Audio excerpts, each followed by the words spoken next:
Hi everyone, welcome back. So today I wanted to do an update on my prayer journal. The last time you saw it, it was in a Kiki K personal size, and I actually watched the Reset Girl Corey Speaker's prayer journal video, and you'll see I scrap lifted, I love that term, a lot of this from her, and then I took what I was already doing and kind of modified it and moved it around. So I'm actually at the point, I've been using it probably for the last month where I'm starting to add my own touches in. So this is probably at the point where it's going to start to deviate from what she was doing and become much more personal to me. But I did want to walk you through how I set everything up just so you can see. And then if you have any questions, definitely leave them down below. I'm happy to answer them as much as I can. So the cover and both covers are actually images that I bought from her store.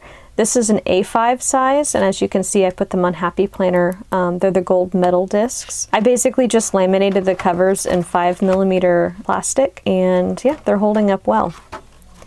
Funny story though, when I initially put this together, I cut it the wrong size. So I ended up using the covers that were the wrong size for my Reset Girl. She's doing a camp reset. So I ended up reusing the covers for that, but I went ahead and redid them the proper size because I don't know what I was thinking. I think I cut these like 8x5 instead of 8.5 by 5.5. So I was looking, it was like, these look a little strange, and they were. They were not the right size. So in here I just have you'll see a lot of these journal cards throughout. I just have one washi taped into the front with Matthew 6:6 on it. But when you pray, go into your room, close the door, and pray to your Father who is unseen. Then your Father who sees what is done in secret will reward you. I also have these cards that I bought. They're flashcards, and I can't think of the name of the person that put them out.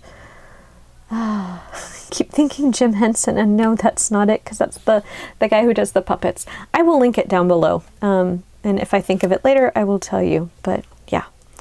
So you'll see also a lot of these word strips. They're also from the Reset Girl. Funny story, so I loved this paper, and I didn't have but one sheet of it left when I cut these the wrong size.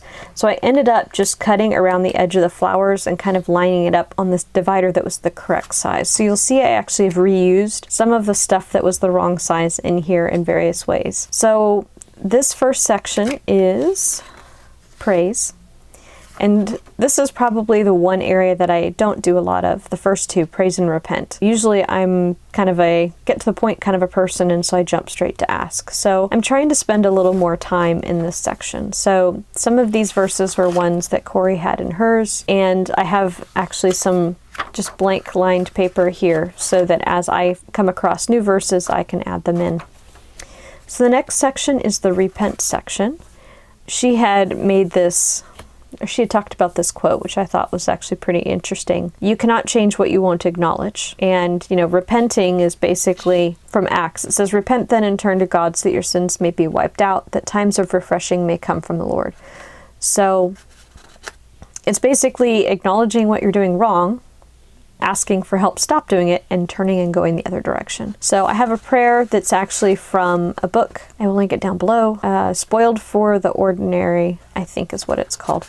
And I think I have the name of that incorrect, but I, again, will link it down below. I've just started reading it, and I actually am really enjoying it. So maybe later when I've finished it, I'll talk a little bit more about that book. But I have a prayer from the prayer book. If you're not aware from a previous video, I am Episcopalian. We do have a Book of Common Prayer. So we have a lot of prayers that are already pre-written, and I do enjoy having them interspersed in here because there are some times when I don't have the words, and I may not pray this exactly, but it kind of gives me a guideline of things to pray while I'm praying.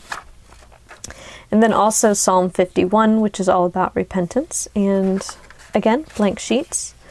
So this is one of the dividers that was cut short. You can see it's too short top and bottom, but on the back side I have written a verse about asking in prayer, and then I'm always forgetting, the Episcopal Church has a new, I don't want to say motto, that's not quite right, but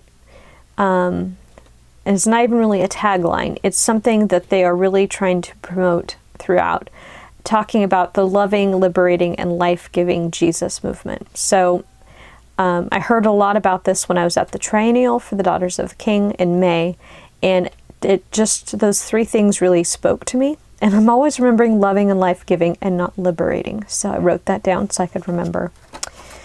You'll also notice I have lots of library pockets throughout, and that's something that I got from Corey's prayer journal. I've also pulled a couple of prayers that she had. So guidance when life is challenging, a prayer for healing, healing scriptures, a couple of verses more about healing and praying for healing, and then a verse from Psalms 24 through 6. Something directly scrap lifted, but I created my version of it, was this, which is such a good reminder. God heard you, just be patient. So sometimes I need a reminder about that. I do also have prayers from a book that I received, 365 prayers. There's one for each day. I will link that book down below. I've talked about it before. So I have some of those interspersed in here as well. And again, another divider that you'll notice is cut too short, top and bottom. So evidently I made them 8 by 5.5. I cut a couple of things out from one of Corey's punch buffets. It's a banner and a tab at the top that I just used the tiny attacher, tiny stapler. And then another card. So this is actually a pocket, so I can tuck things in here if I want. This is from Inspired to Action. It's daily prayers for your husband, so I do actually pray through these every single day. In this area is where I have my daily prayers. I have pulled pages out that had personal information on them, but here I have the full list of people that I pray for daily. Right now it's a page and a little bit. And it's everything from people who need healing, people that are having issues with anxiety. I have a prayer for all of the conversations that are going on right now around the housing issues going on in the state of California. If you've also watched some of my videos, you'll know I'm in property management. So housing is my business. It's my livelihood, and it's also a little bit of our ministry, I would like to say, because we do things, because we specialize in going into areas that are maybe a little more distressed, cleaning up the properties, and because we clean up the properties, it helps clean up the neighborhood. And so it actually creates a better environment and place to live for the people that live in that area. So that's kind of always been our philosophy. You know, we're not slumlords. We don't manage for people who are slumlords, and we try to provide the best service that we can. So again, the things that are going on are concerning because it creates issues without getting too much into economics and stuff like that. It's kind of become a perfect storm. It's creating this kind of an environment where I could almost see it creating a huge crisis, like a very big crisis, even worse than it is right now for the state of California, if they're not careful. And the problem is a lot of people want to solve symptoms and not problems. Anyway, let me get off my soapbox because I will get on that. I talk a lot about this. But okay, that's unrelated to prayer journals, but as you can tell, it's a big concern for me because it's not just a business that supports myself and my family, but it also supports almost 40 other people's families as well. So I take my job as a business owner seriously. All right, so we are currently in the Ask section.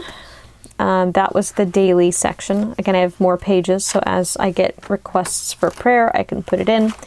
The other things I have back here are prayers that I have found in other areas that are just, especially lately, because I know you've heard me talk about being very stressed. So it's prayers for when I'm really feeling stressed or anxious. So I have them bookmarked, so if I need them, I can find them. The next section is the weekly section. I went ahead and put a prayer that was actually in the back of my last prayer journal up here. Basically, once I finished with all the daily prayers, it's a prayer about entrusting everyone that's dear to us to God's care. So for the things we don't know are going on in their lives. You can see how I've been using little bits of scrap paper. I have another card with a library pocket that I can tuck stuff into. So we have Monday through Sunday here. So Monday prayers are for work, company, and industry. So I pray for my company and our industry associations. There's also a prayer for as you go into the workplace that I've tucked here as well. Tuesdays are basically for God's will to be done, unbelievers and prodigals. So that's Tuesday. Wednesday is government leaders, world leaders, U.S. soldiers, and then immigrants and refugees. So I've put my prayers on Post-it notes so I can rewrite them without wasting paper, especially because I like the stickers I've put on the pages. They're easy to change in and out. And then I have printed out a list of all of the leaders. So these are all of our California representatives nationally. And then I have the state here as well, mainly just for our area Senate and Assembly at the state level, and then mayors and the city council. So Thursday prayers are for people who are sick and friends, and so I just have a list of that here. And just so you can see it, I left it here. Generally on the left side, I try and jot down when I was asked to pray for things, and then on the right side, I'll usually put a check mark or I'll cross things out when they've been answered. So that way I kind of have an idea of how long something takes. I was going to date things when I cross them off, but I haven't been doing that, so. The next section is family, so I actually have a page for every single person in my family, or a half page. I'm not going to go through that necessarily, but I'll leave that up to your imagination. Saturday is when I pray for our church and our priests.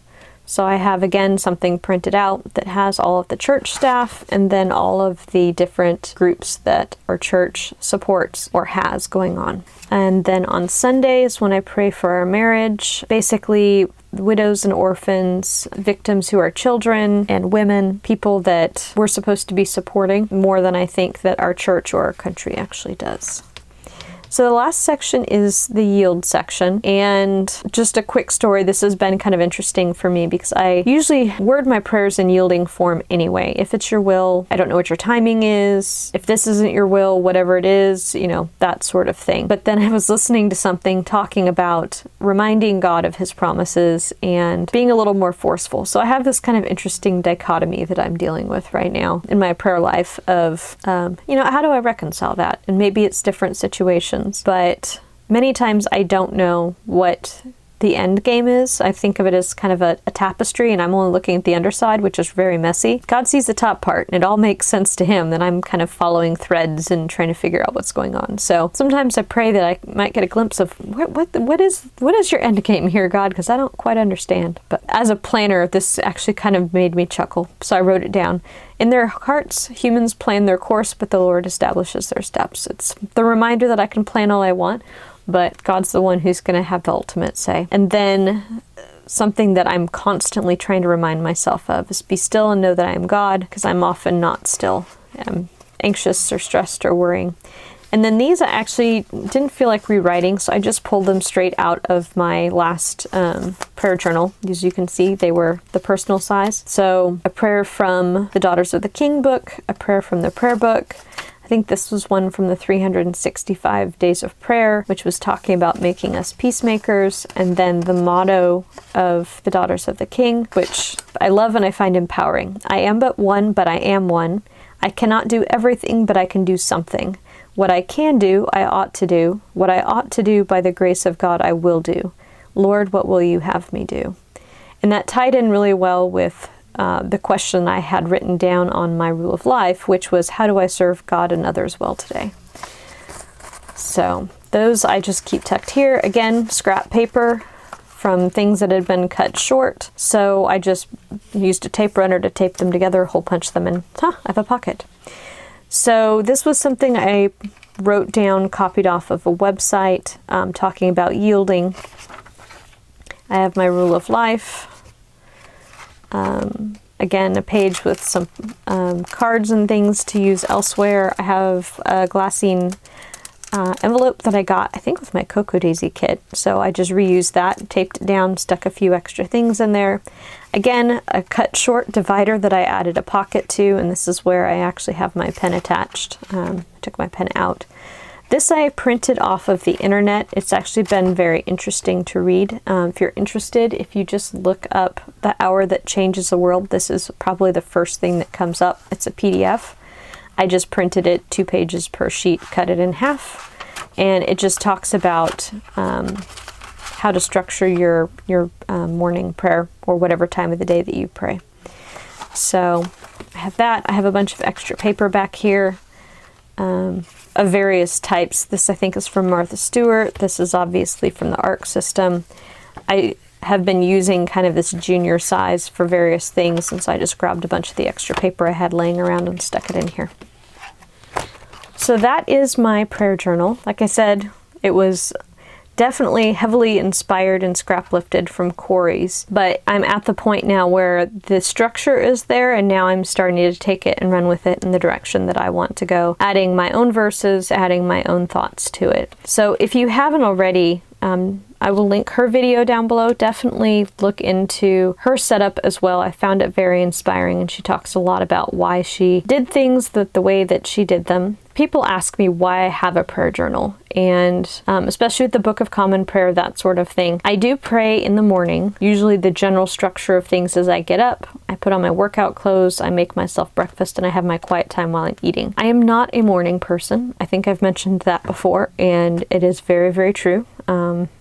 Ask my priest who called me this morning while I was getting ready for church about the confirmation class meeting we had today, and I was trying to make sense because words were not happening quite yet at that time of the morning, because I'd only been up for about 30 minutes. So anyway, I need something to focus me, because I will go down rabbit trails. I'll be like, oh, I had this prayer request and I should go look and see how, how that person is doing, and then I get stuck on Facebook. So this kind of keeps me contained and focused and headed in the right direction, and yeah, it works for me. There are some people that are really good at praying extemporaneously. There are some people that prefer to pray while they're moving, which they're all different types of prayer, and they're all good for different situations, and they all suit people in various ways.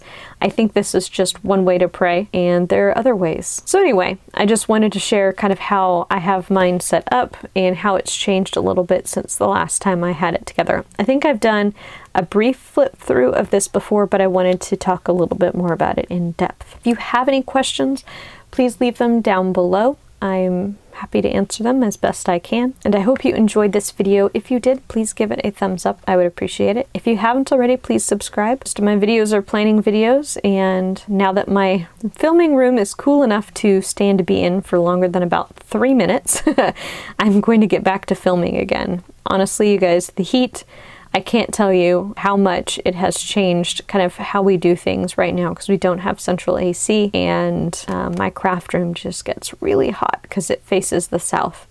So I get all the afternoon sun and none of the coolness afterwards. So anyway, thank you for watching, and I will see you in the next video. Bye!